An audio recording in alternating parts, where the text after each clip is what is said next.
미국 주식 잠깐 보도록 하겠습니다. 미국 주식을 보려면 먼저 S&P부터 봐야겠죠. S&P의 주봉 차트 보겠습니다. 주봉 차트를 보면 계속해서 우상향하는 모습 쭉쭉 올라가고 있고, 지금의 상황 자체가 또 조정을 받을 거라고 보이는 건 없습니다. 고점을 찍었고 고점을 뚫고 올라가서 쭉쭉쭉 계속 상승.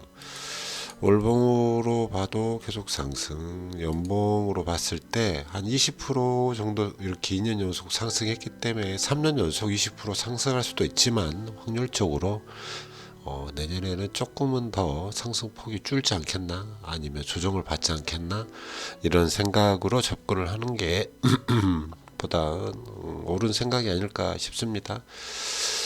그래서 내년에는 조금은 미국 장이 그렇게 막 좋지 않을 수도 있다, 이런 생각을 해야겠죠.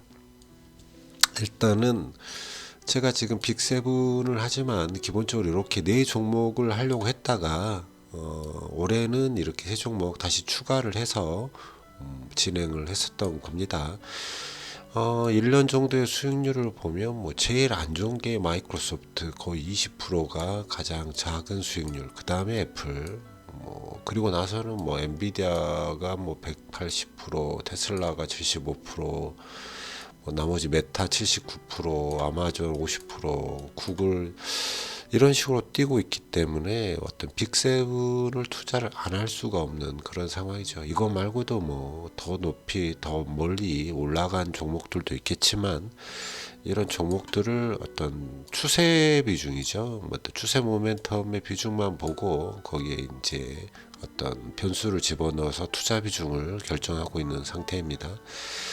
그리고 한 10% 정도는 무조건 지수에 투자를 하고 있죠. 지수 역시 지금 여기에 보면 부 같은 경우는 28% 상승. 나머지가 이제 안전자산에 투자를 했었죠. 그 채권에 투자를 했었는데, 채권은 별로 좋지가 않았어요. 올해는 특히나 이제 채권의 AGG, HYG를 다른 걸로 좀 바꿀까, 이런 고민도 좀 있습니다. 약간의 투자금이 조금 더 있어서 ASML이 폭락했을 당시 조금 매수를 해봤어요. 오래 들고 있을 생각은 아니었고, 또 이렇게 못된 버릇이 생겼죠. 그날 해필 또 쳐다보는 바람에 폭락할 때 매수를 일부 했었던 그런 게 있습니다. ASML 같은 경우에는 빅7에 포함돼서 계속 진행이 되지는 않겠지만, 조만간 정리가 되겠지만, 투자할 만한 좀 가치가 있어 보였던 게 사실입니다. 자, 한 종목 한 종목 빨리 볼게요. 다 좋으니까, 다 좋아서 설명할 게 별로 없긴 하지만, 자, 애플 같은 경우에는요, 쉽게 말하면 어떤 고점을 뚫고 올라갔을 다음 다시 찍고 다시 올라가서 다시 고점을 돌파하는 그런 모습을 보여주고 있죠. 계속해서 지금까지는 상승할 수 있다. 애플은 지금 굉장히 힘이 좋아 보이죠.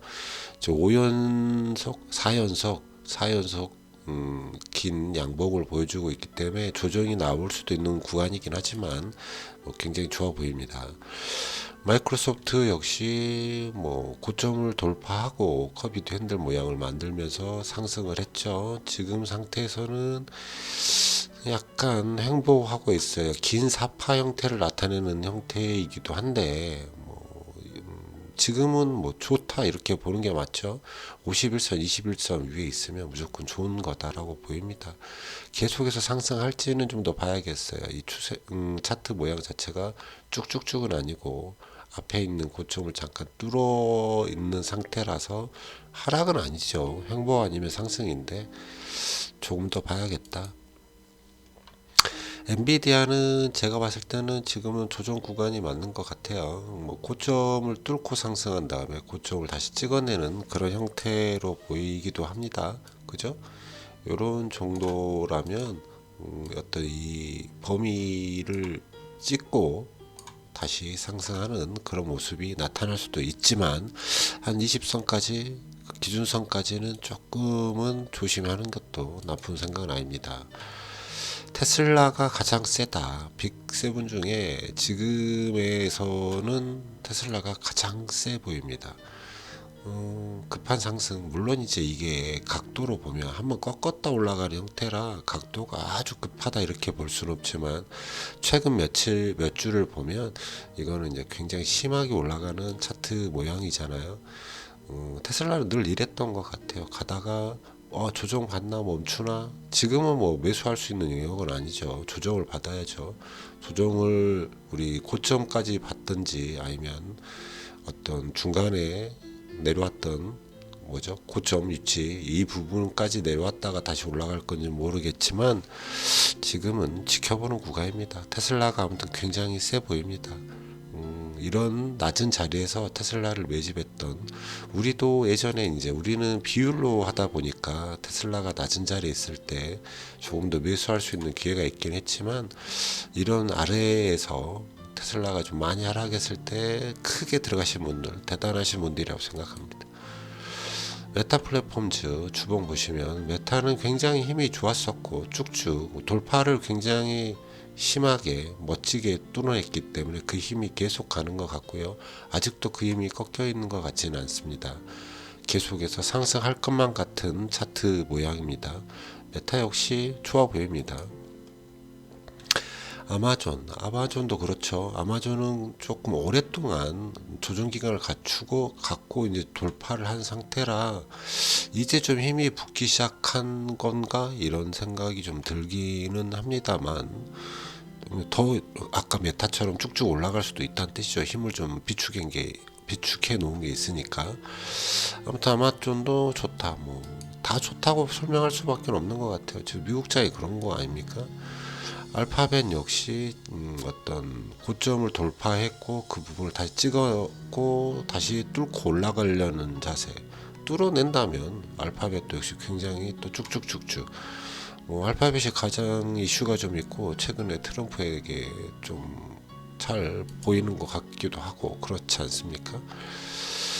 자, 반도체 ETF까지 보고 짧게 마무리할게요. 이 영상 못 올릴 것 같아요. 내용이 너무 없어요. 다 좋다라고 말해야 되니까. 자, 좀 이상하잖아요.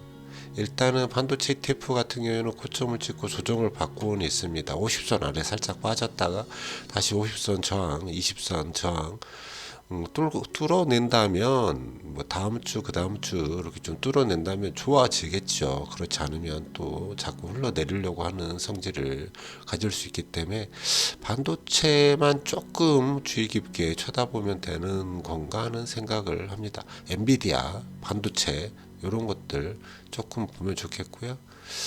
영상은 이 정도까지만 할게요.